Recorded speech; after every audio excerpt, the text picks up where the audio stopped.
সেই গানটা মনে আছে? আধেরে লাউ বানাইলো মোরে বৈরাগী। লাউ তো অনেক রকম ভাবে বানিয়ে খেয়েছেন, কিন্তু আজকের রেসিপিটি একবার ট্রাই করে দেখুন। মুগ ডাল দিয়ে যে এত সুন্দর একটি নিরামিষ রেসিপি কিভাবে বানানো যায় সেটা আজকে দেখাবো।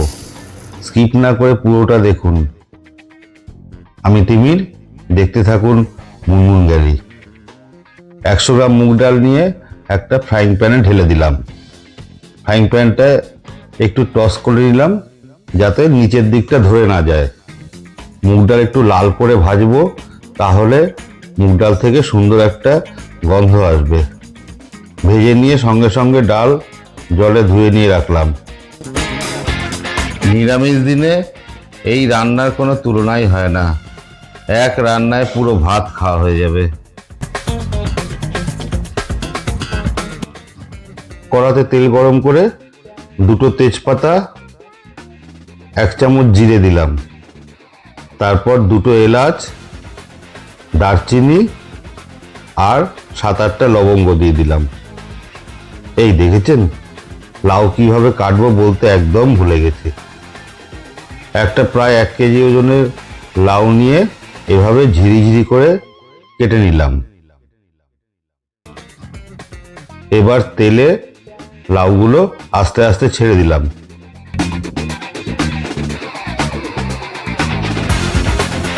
তারপর হাই ফ্লেমে কিছুক্ষণ রেখে নাড়াচাড়া করে মিডিয়াম ফ্লেমে করে দিলাম।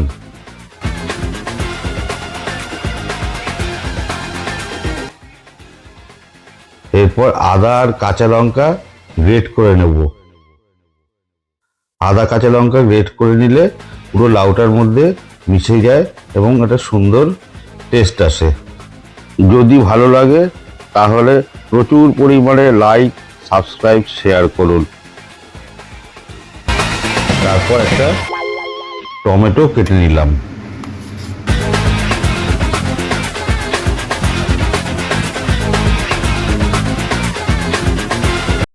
লাউয়ের মাঝখানটা এভাবে ফাঁকা করে নিয়ে গ্রেট করে রাখা আদা কাঁচা লঙ্কা দিয়ে দিলাম।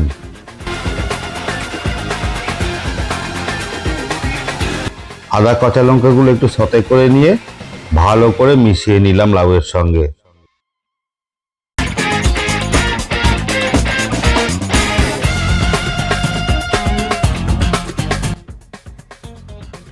এবারে 1 মুঠো মটরশুঁটি দিলাম।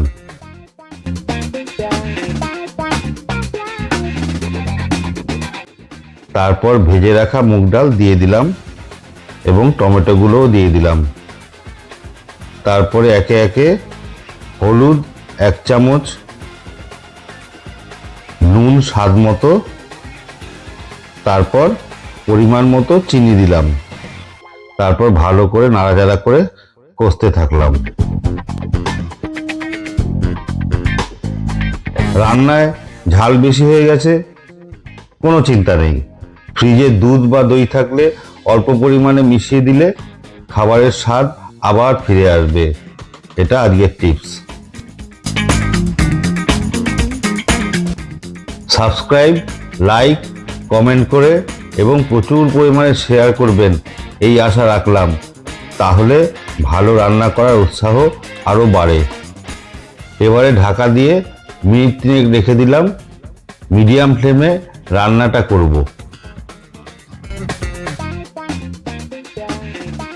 A few moments later.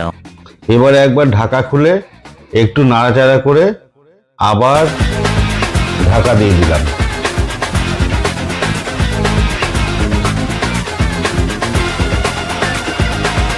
এবারে তেল ছাড়তে শুরু করলেই ঢাকনাটা তুলে নেব। A few moments later. তারপর ঢাকা তুলে নিলাম এবং কিছুক্ষণ নাড়াচাড়া করে কুচনো ধনেপাতা দিয়ে দিলাম। 1 চামচ গরম মশলা দিয়ে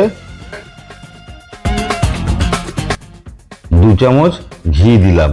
এত সুন্দর নিরামিষ লাউ রান্না হচ্ছে আর ঘি দেব না তা হয় নাকি? এরপর ভালো করে কিছুক্ষণ হাই ফ্লেমে কষে কষে রান্না করতে হবে। তাহলে হয়ে গেল আজকের রেসিপি মুগ লাউ, মানে মুগ ডাল দিয়ে লাউয়ের ঘন্ট। সঙ্গে থাকবেন, ভালো থাকবেন, সকলে সুস্থ থাকবেন। রেসিপিটি মন দিয়ে দেখার জন্য অনেক ধন্যবাদ। দেখা হচ্ছে পরের এপিসোডে।